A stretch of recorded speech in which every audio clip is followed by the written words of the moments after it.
Anda kembali di The Prime Show, pemirsa. Kita lanjutkan perbincangan kita hari ini. Bu Joyce, kalau misalnya kita lihat sebetulnya pendekatan ala militer untuk menangani kenakalan remaja itu tepat atau tidak sih Bu? Ataukah malah menimbulkan komplikasi lainnya?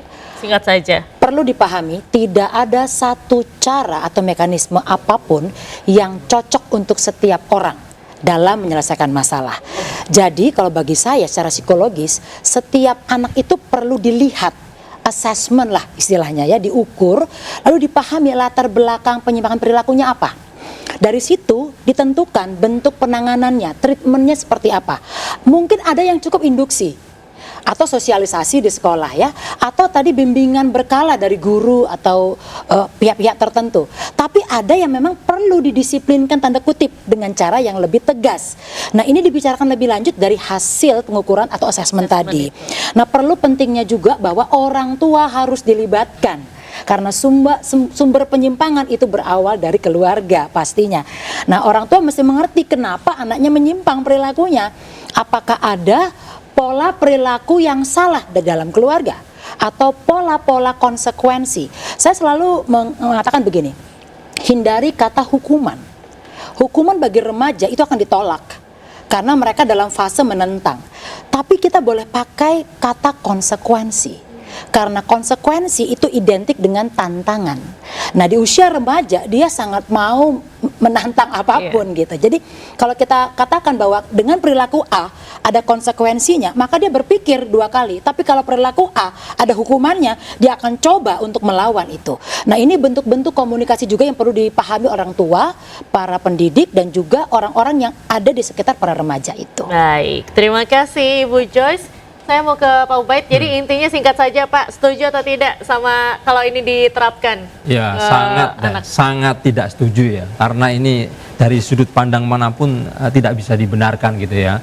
Apalagi dari sudut pandang sekolah, maka ini mendegradasi ya guru, mendegradasi sistem sekolah. Ini bahaya sekali nih. Kalau pemerintah daerah nggak percaya dengan guru, ya kan? Kalau pemerintah daerah nggak percaya dengan sistem sekolah, gitu kan? Lalu percaya pada siapa gitu kan? Kan ini sebuah keanehan yang harus kita pecahkan bareng-bareng gitu. Baik, Bu Fitria, terakhir Bu Fitria, jadi intinya setuju atau tidak apabila ini diterapkan, Bu? Saya setuju dengan berbagai pertimbangan. Seperti tadi kata Bu Grace ya, karakter anak itu berbeda. Saya setuju ada memang anak yang harus didisiplinkan dengan keras, itu memang ada. Nah, itulah yang akan menjadi peserta untuk tadi. Kalau tadi namanya wajib militer sih memang saya kurang setuju ya. Kalau misalkan bela negara ya itu mungkin saya rasa lebih pantas. Jadi tidak semena-mena semua dimasukkan ke sana, tapi kan kita tadi ada assessment dulu begitu. Baik, Pak, lalu singkat saja terakhir Pak, jadi dalam waktu dekat apakah akan ada koordinasi dengan Pemprov Jabar terkait dengan penerapan ini Pak? Ya, jadi mitra kami adalah Kementerian Pendidikan Dasar dan Menengah. Kami beberapa hari lalu, bahkan tadi saya sempat telepon pihak Kementerian Pendidikan Dasar dan Menengah agar mendiskusikan persoalan ini.